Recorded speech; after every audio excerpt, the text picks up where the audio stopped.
let's just solve this question.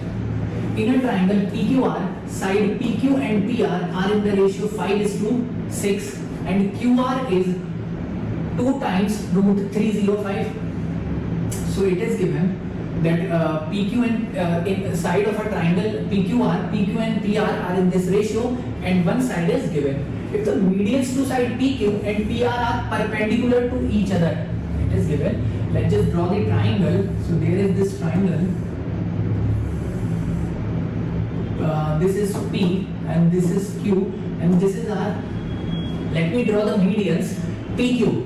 So median to PQ would be this, and median to PR would be this. So this medians are given me as perpendicular. Is given.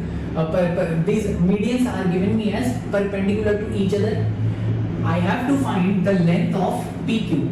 PQ and PR are in the ratio 5:6. So the length of this side, let's just assume it to be 5x. So this PR would be 6x. I know this is median, so these two sides are equal. So 3x and 3x, and this is also median. So these lengths are 2.5x, 2.5x. Using the property of medians, that this point would be centroid because this is the intersecting point of two medians. So centroid divides each median in the ratio 2:1.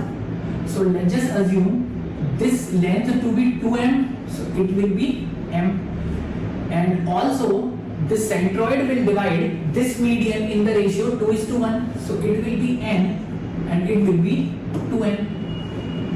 Now this length QR is giving me as